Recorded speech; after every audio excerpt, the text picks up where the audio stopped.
આગળના લેક્ચરમાં આપણે ભારતના ઋતુચક્ર, આબોહવાની વિવિધતા, આબોહવાને અસર કરતા પરિબળો આ ટોપિક વિશે અભ્યાસ કર્યો.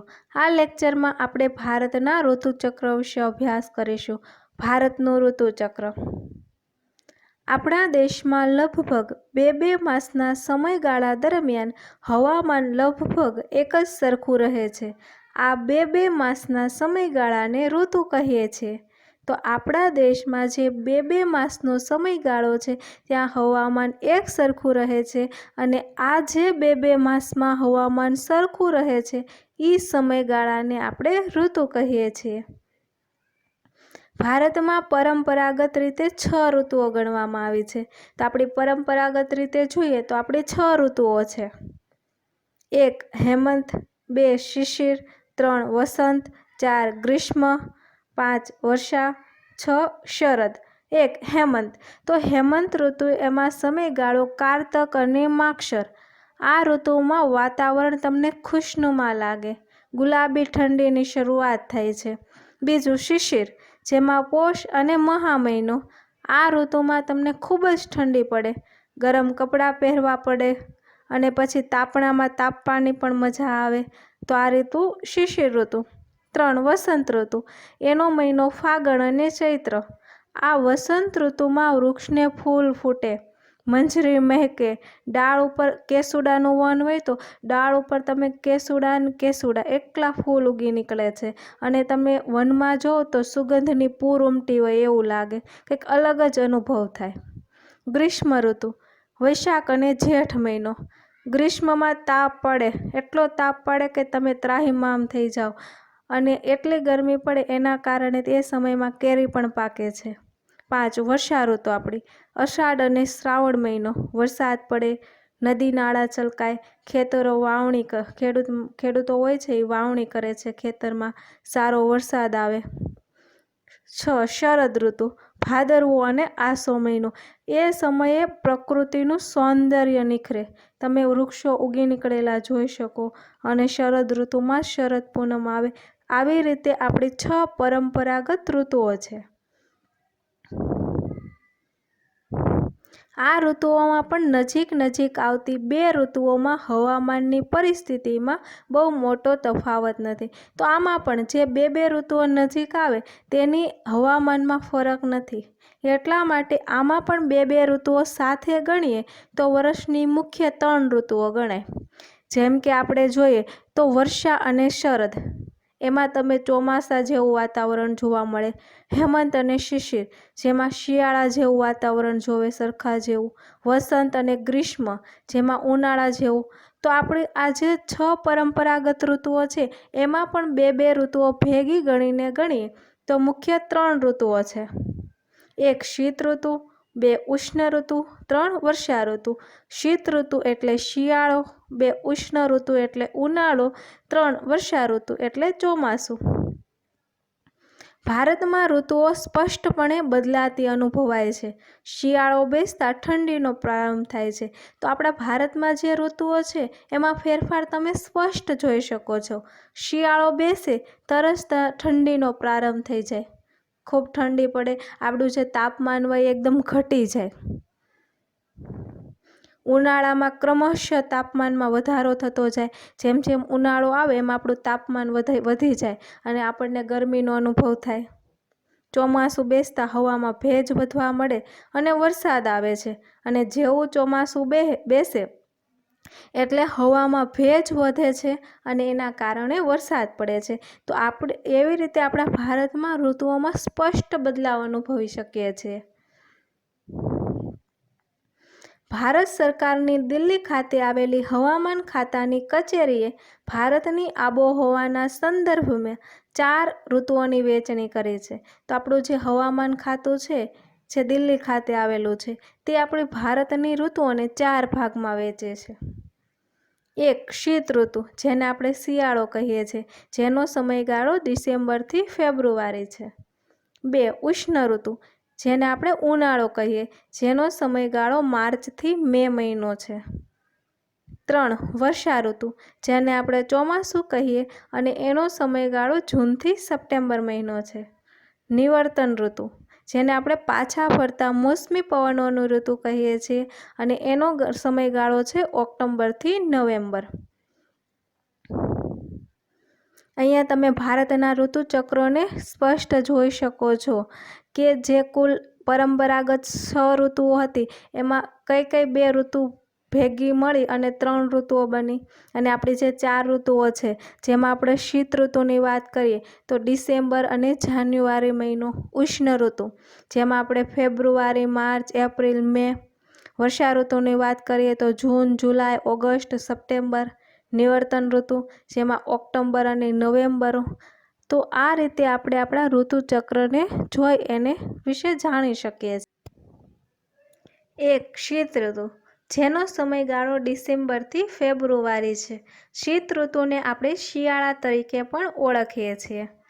તો ભારતમાં ડિસેમ્બરથી ફેબ્રુઆરી 3 માસના સમયગાળાને શીત ઋતુ કે શિયાળો ગણવામાં આવે છે. તો આપણા ભારતનું જે હવામાન છે એના આધારે ડિસેમ્બરથી ફેબ્રુઆરી આ 3 માસના સમયગાળાને શીત ઋતુ કે શિયાળો ગણવામાં આવે છે. 22 સપ્ટેમ્બરથી 21 માર્ચ સુધી સૂર્યના કિરણો દક્ષિણ ગોળાર્ધમાં સીધા પડે છે. તો 22 સપ્ટેમ્બરથી લઈ 21 માર્ચ સુધીની આપણે વાત કરીએ તો સૂર્યના કિરણો દક્ષિણ ગોળાર્ધમાં સીધા પડે છે. તો આપણું ભારત ઉત્તર ગોળાર્ધમાં આવેલું છે. તો દક્ષિણ ગોળાર્ધમાં સૂર્યના કિરણો સીધા પડે છે, એના કારણે ઉત્તર ગોળાર્ધમાં સૂર્યના કિરણો કેવા પડે છે? ત્રાંસા પડે છે. દક્ષિણ ગોળાર્ધમાં સૂર્યના કિરણો સીધા પડે તો ત્યાં ઉનાળાનો અનુભવ થાય છે, જ્યારે ઉત્તર ગોળાર્ધમાં સૂર્યના કિરણો ત્રાંસા પડે છે, એટલા માટે એ સમયગાળા દરમિયાન ઉત્તર ગોળાર્ધમાં શિયાળાનો અનુભવ થાય છે. ભારત ઉત્તર ગોળાર્ધમાં આવેલું હોવાથી ડિસેમ્બરથી ફેબ્રુઆરી સુધી સૂર્યના કિરણો ત્રાંસા હોવાથી અહીંયા તાપમાન ઓછું અનુભવાય છે. તો આપણે ઉત્તર ગોળાર્ધમાં આવેલું છે ભારત, એટલા માટે ડિસેમ્બરથી ફેબ્રુઆરી સૂર્યના કિરણો ત્રાંસા હોવાથી આપણે ઓછું તાપમાન એટલે કે નીચું તાપમાનનો અનુભવ કરીએ છીએ. મધ્ય એશિયામાંથી ભારત તરફ દક્ષિણ પૂર્વ દિશાના પવનો વાય છે. આ પવનો સૂકા અને ઠંડા હોય છે, તેથી હવામાન સૂકું અને ઠંડુ હોય છે. આ ઋતુ દરમિયાન આકાશ સામાન્ય રીતે વાદળા વગરનું સ્વચ્છ રહે છે. તો આપણે જે ભારતમાં જે મધ્ય એશિયામાંથી પવન આવે છે દક્ષિણ પૂર્વ દિશાના, અને આ પવનો સૂકા અને ઠંડા હોય છે, તેથી હવામાન સૂકું અને ઠંડુ હોય છે. અને એ સમયે તમે આકાશ તરફ નજર કરશો તો આકાશ તમને વાદળ વગરનું સ્વસ્થ દેખાશે. ઉત્તર પૂર્વ ભારત પ્રમાણમાં વધુ ઠંડો રહે છે, કારણ કે તે સમુદ્રથી વધુ દૂર આવેલો છે અને તેનો અમુક ભાગ રણ પ્રદેશ છે. તો આપણું ઉત્તર પૂર્વ ભારતની આપણે વાત કરીએ તે ભારતમાં સૌથી વધુ ઠંડુ રહે છે, કારણ કે તે સમુદ્રથી ઘણું બધું દૂર આવેલું છે અને તેનો અમુક ભાગ રણ પ્રદેશ પણ છે. શિયાળામાં આ પ્રદેશ ઉપર હવાનું ભારે દબાણ તૈયાર થાય છે, આથી પવનની દિશા બદલાય છે. અહીંના ભારે દબાણમાંથી ઠંડા અને સૂકા પવનો ઉદ્ભવે છે. તો આપણે ઉત્તર ભારતની વાત કરીએ તો આમાં હવાનું ભારે દબાણ તૈયાર થાય છે, આથી પવનની દિશા બદલી અને ભારે દબાણના જે પવનો ઠંડા અને સૂકા છે તે ઉદ્ભવે છે. આ પવનો જ્યાં જ્યાં પહોંચે છે ત્યાં તાપમાનમાં ઘટાડો કરે છે. તો દિલ્હીનું શિયાળાનું તાપમાન ઘણી વખત 10 સેલ્સિયસ કરતાં પણ નીચું જાય છે. તો આપણે પવનની વાત કરીએ કે જે ભૂમિભાગ જમીન ઉપરથી ઉદ્ભવે, આ પવનો સૂકા પવનો હોય છે.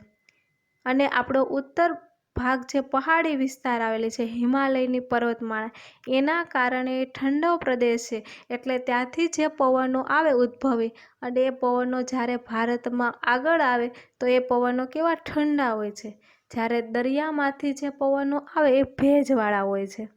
અને આ પવનો જે સૂકા પવનો અને ઠંડા પવનો છે એ જ્યારે ભારતમાં આવે તો તાપમાનમાં ઘટાડો કરે છે. દિલ્હીનું તાપમાન ઘણી વખત 10 સેલ્સિયસ કરતાં પણ નીચું જાય છે. અલ્હાબાદનું 16, કોલકાતાનું 18 તાપમાન રહે છે. અને આ સમયે હિમાલયનું તાપમાન અત્યંત ઓછું હોય છે. તો અલ્હાબાદમાં 16, કોલકાતામાં 18 અને હિમાલયની વાત કરીએ તો ત્યાં પણ ખૂબ ઠંડુ તાપમાન છે અને અમુક પર્વતીય વિસ્તારમાં તાપમાન માઇનસમાં પણ જતું રહે છે. શિમલા, દાર્જિલિંગનું જાન્યુઆરી માસનું તાપમાન 5 સેલ્સિયસ જેટલું છે. તો આપણે શિમલા, દાર્જિલિંગ આ વસ્તુની વાત કરીએ તો એના તાપમાન જાન્યુઆરી મહિનામાં 5 સેલ્સિયસ જેટલું થાય છે. હિમાલયમાં જ્યારે હિમવર્ષા થાય ત્યારે ત્યાંથી ઠંડી અને ભારે હવા ઉત્તર ભારતના મેદાન તરફ ખસી આવે છે.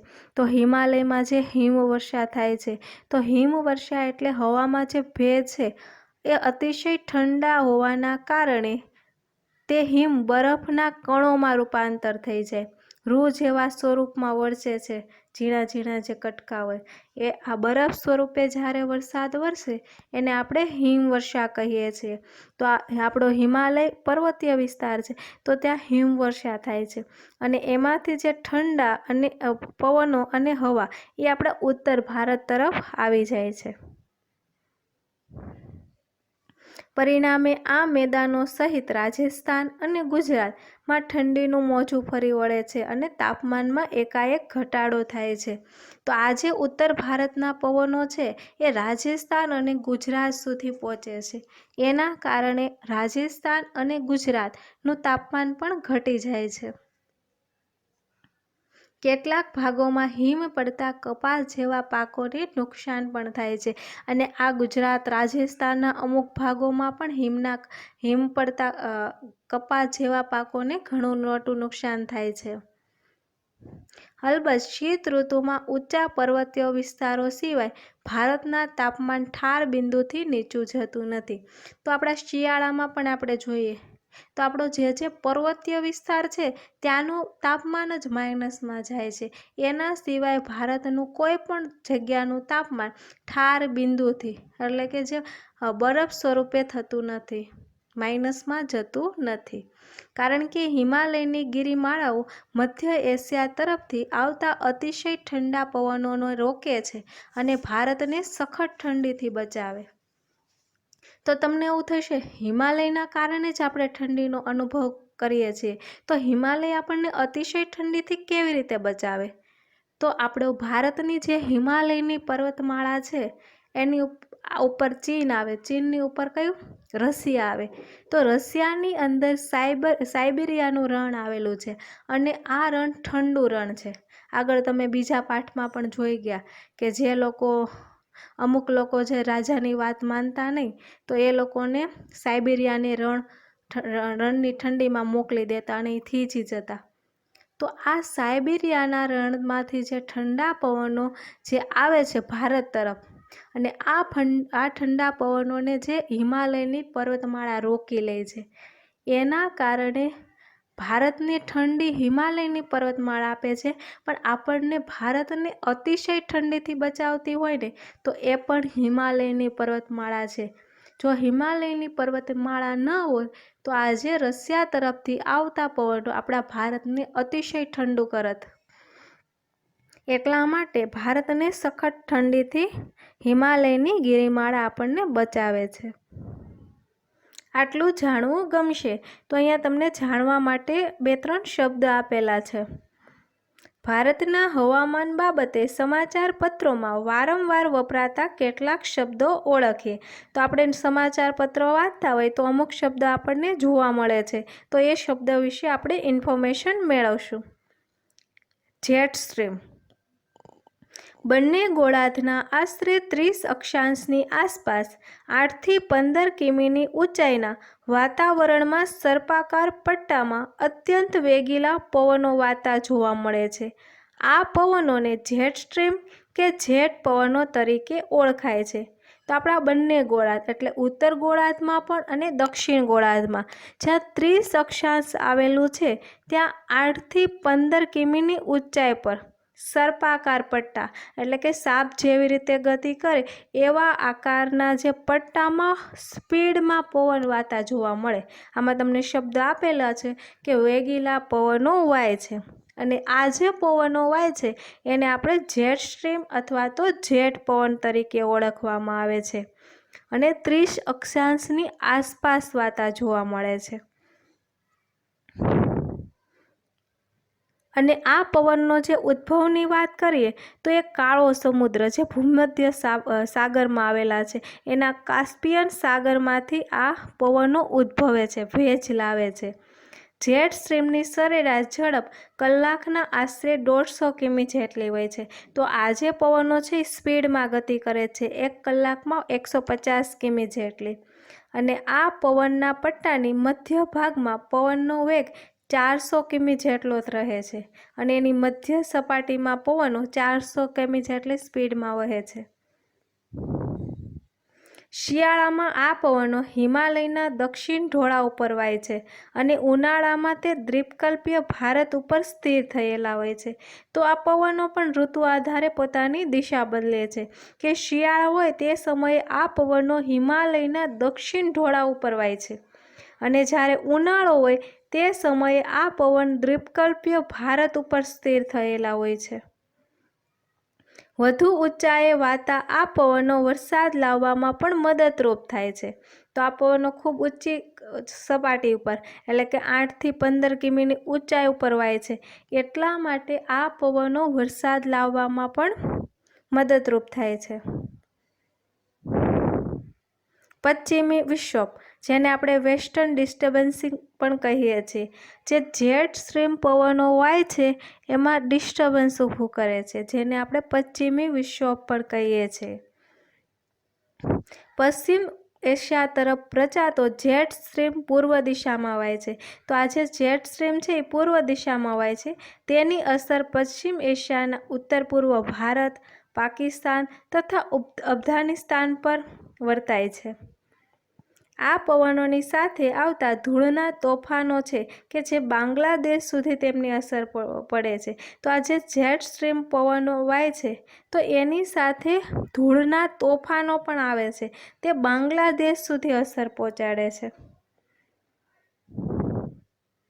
શિયાળામાં ઉત્તર ભારતના આ આહલાદ હવામાનમાં તે અવારનવાર વિક્ષેપ પાડે છે। તો આ પવનો જે શિયાળાના વાતાવરણમાં વિક્ષેપ ઊભો પાડે છે, પરિણામે ત્યાં ઊંચા પહાડી પ્રદેશોમાં ભારે હિમવર્ષા અને મેદાની ભાગમાં થોડો ઘણો વરસાદ પડે છે।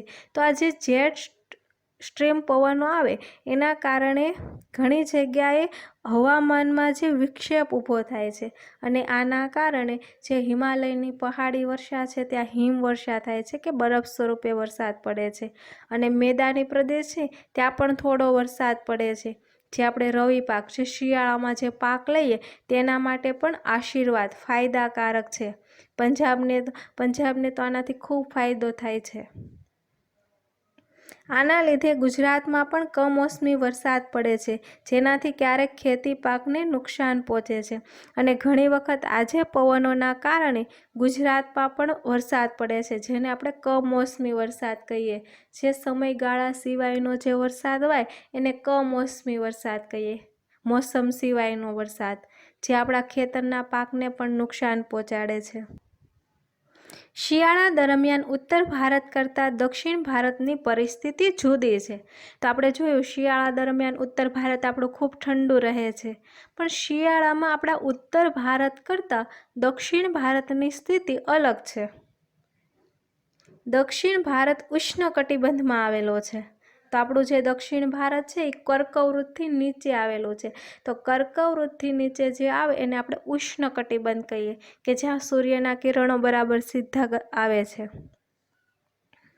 વિષુવવૃત્તની ખૂબ નજીક છે તથા દ્વીપકલ્પીય આકાર ધરાવે છે। તો આપણું દક્ષિણ ભારતની બે વિશેષતા છે કે એક વિષુવવૃત્તથી નજીક છે અને એક દ્વીપકલ્પીય આકાર ધરાવે। દ્વીપકલ્પીય એટલે કે જે વિસ્તારને ત્રણેય બાજુએ પાણીથી ઘેરાયેલો હોય તેને આપણે દ્વીપકલ્પીય આકાર કહીએ।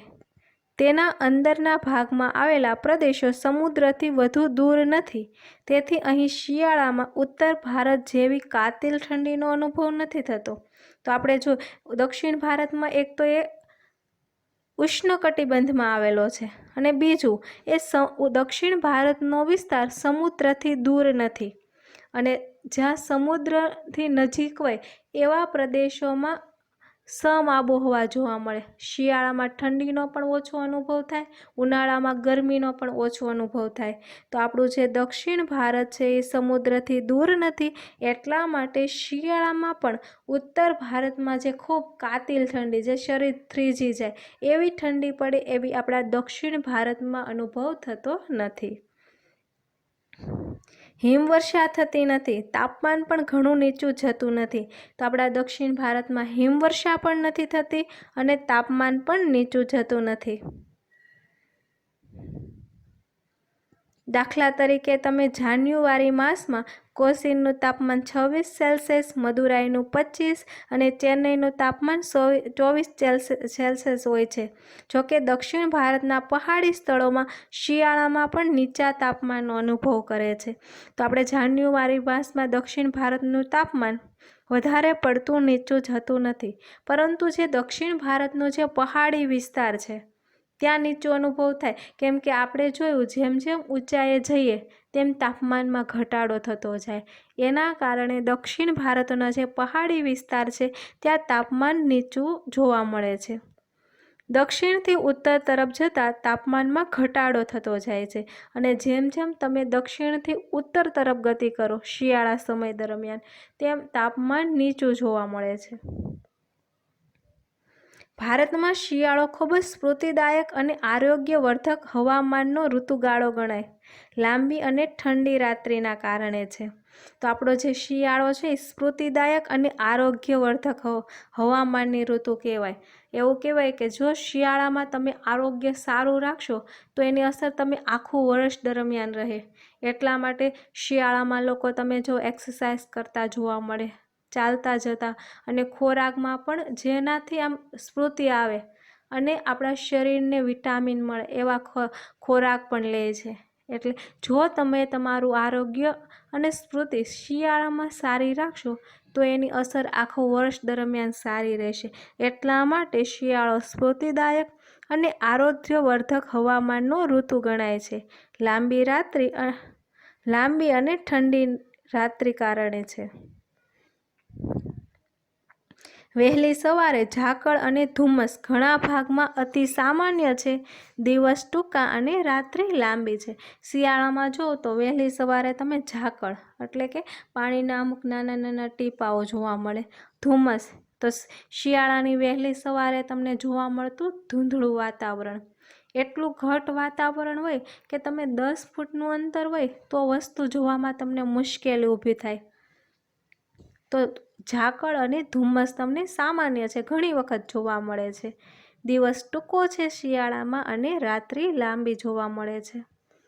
શિયાળામાં જમીન ઉપરથી વાતા સૂકા પવનો સામાન્ય રીતે વરસાદ લાવતા નથી, પણ ઉત્તર પૂર્વના મોસમી પવનો બંગાળાની ખાડી ઓળંગીને આવતા હોવાથી ભેજ લઈને આવે છે. તો શિયાળામાં આપણે જોઈએ તો જે પવનો જમીન ઉપરથી ઉદ્ભવે છે એ સૂકા પવનો છે, એ વરસાદ લઈને નથી આવતા, પણ જે મોસમી પવનો બંગાળાની ખાડીને વટીને આવે છે એ પોતાની સાથે ભેજ લઈને આવે છે, એટલા માટે એ વરસાદ આપે છે. આ ભેજવાળા પવનો કોરોમંડળ તટ ઉપર વધુ વરસાદ આપે છે. તો કોરોમંડળ તટ એટલે આંધ્રપ્રદેશથી તમિલનાડુનો દરિયા કિનારો, જેને આપણે કોરોમંડળ કહીએ, ત્યાં વરસાદ આપે છે. ઉત્તર પૂર્વ ભારતમાં પશ્ચિમી વિક્ષોભ અને વંટોળને લીધે થોડો વરસાદ થાય છે. પંજાબ તથા હરિયાણામાં આ વરસાદ રવિ પાક માટે ખૂબ જ અનુકૂળ છે. જે પશ્ચિમી વિક્ષોભના કારણે જે પવનો આવે, ખૂબ ઊંચાએ પવનો ઉદ્ભવતા હતા, અને આ પવનો પંજાબ અને હરિયાણાના રવિ પાક માટે ખૂબ જ અનુકૂળ બને છે, સારું એવું ઉત્પાદન કરે છે. આ પવનો ક્યારેક ગુજરાતમાં પણ વરસાદ આવે છે. તો આ જે પવનો હતા એ ગુજરાતમાં પણ વરસાદ લઈને આવે છે. સમયે પડતા આ વરસાદને કમોસમી વરસાદ અથવા તો માવઠું કહીએ છીએ. તો ગુજરાતમાં આજે ઋતુ સિવાય વરસાદ પડે એને કમોસમી વરસાદ કહેવામાં આવે છે, અથવા તો એનું બીજું પણ નામ આપવામાં આવે છે, જેને આપણે માવઠું તરીકે ઓળખીએ છીએ. આટલું જાણવું ગમશે. તો આ પણ જાણવા માટેના શબ્દ છે જે તમે અવારનવાર ન્યૂઝપેપરમાં વાંચતા જોવા મળે છે. તો ભારતના હવામાન બાબતે સમાચાર પત્રોમાં વારંવાર વપરાતા કેટલાક શબ્દ વિશે આપણે જાણકારી મેળવીએ. એક છે અલ નીનો, જે આપણે ગરમ સમુદ્રી પ્રવાહ છે, જે દર 8 થી 10 વર્ષે ડિસેમ્બરમાં દક્ષિણ અમેરિકાના પેરુ દેશમાંથી નીકળે છે અને આ પવનો ડિસેમ્બરમાં નીકળતા હોવાથી ઈસુનું બાળક પણ કહેવામાં આવે છે. અલ નીનો સ્પેનિશ ભાષાનો શબ્દ છે. તેનો શાબ્દિક અર્થ નાનું બાળક એવો થાય છે. માછીમારોએ બાળક ઈસુના નામ પરથી આપેલ છે કારણ કે સામાન્ય રીતે તેનો પ્રારંભ નાતાલની આસપાસ જોવા મળે છે. તો આ પવનોને બાળ ઈસુના નામ ઉપરથી એનું નામ આપવામાં આવેલું છે કારણ કે આ પવનો નાતાલ સમયે જોવા મળે છે. વાતાવરણીય તથા સામુદ્રિક અસરોથી દક્ષિણ અમેરિકાના પેરુ દેશની પશ્ચિમે પેસિફિક કિનારા નજીક ગરમ પ્રવાહો ઉદ્ભવે છે. આ પ્રવાહ પશ્ચિમ તરફ વહે છે અને તેની અસર ભારત સુધી અનુભવાય છે. તો આ પવન છે એ દક્ષિણ અમેરિકાના પેરુ દેશની પશ્ચિમે જે પેસિફિક કિનારો આવેલો છે ત્યાંથી ઉદ્ભવે છે અને પછી એ પશ્ચિમ તરફ વહે છે. એટલા માટે આ પવનોની અસર ભારત સુધી અનુભવાય છે. અલ નીનો નામની વિશિષ્ટ ઘટના ક્યારે આકાર લે છે? જ્યારે આ અલ નીનોની ઘટના બને ત્યારે ભારતની વર્ષા ઋતુના સમયગાળામાં તથા વરસાદના પ્રમાણમાં ઘણો ફેરફાર થાય છે. જો આ ઘટના જોવા મળે તો આપણા વર્ષા ઋતુના સમયગાળામાં ફેરફાર આવે છે. બીજો એક શબ્દ છે આઈટીસી ઝોન. આઈટીસી ઝોનની આપણે વાત કરીએ તો એ બે વેપારી પવનો મળતા હોય એવી કાલ્પનિક વિસ્તાર છે જે ગરમીનું વિષુવવૃત્ત પણ કહેવામાં આવે. ત્યાં ગરમીનું પ્રમાણ વધુ હોય છે. તો જ્યાં વેપારી પવનો ભેગા થાય ત્યાં વિષુવવૃત્ત પર વિશાળ હળવું દબાણ ક્ષેત્ર રચાય. જ્યાં બે વેપારી પવનો ભેગા થાય ત્યાં હળવું દબાણ રચાય છે. તેને આંતર ઉષ્ણકટિબંધીય અભિસરણ ક્ષેત્ર કહે છે. આ વેપારી પવનોનો પ્રવાહ સ્વરૂપે ઊંચા ચડે છે. તો આ પવનો છે જેને ટૂંકમાં આઈટીસી ઝોન તરીકે ઓળખીએ છીએ અને આ વેપારી પવનનો પ્રવાહ ઊંચે ચડે છે. જુલાઈ માસમાં આ અભિસરણ ક્ષેત્ર 20 થી 25 ઉત્તર અક્ષાંશ પ્રદેશ ઉપર સ્થિર થાય છે. ભારતમાં તે ગંગાના મેદાન ઉપર કેન્દ્રિત થાય છે.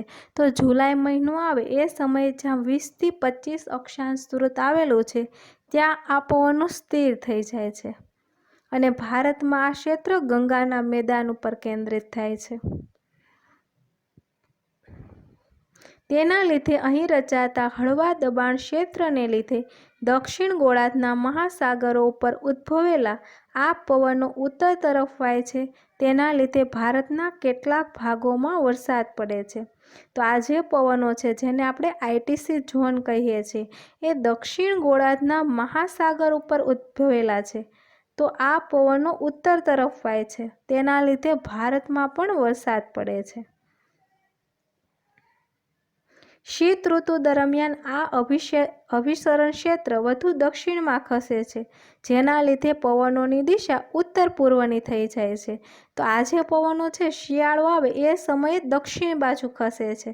તેના કારણે એની દિશા ઉત્તર પૂર્વ થઈ જાય છે. અને આ બે જે શબ્દ હતો અલ નીનો અને આઈટીસી ઝોન, આ ખાલી જાણકારી માટેના શબ્દો હતા.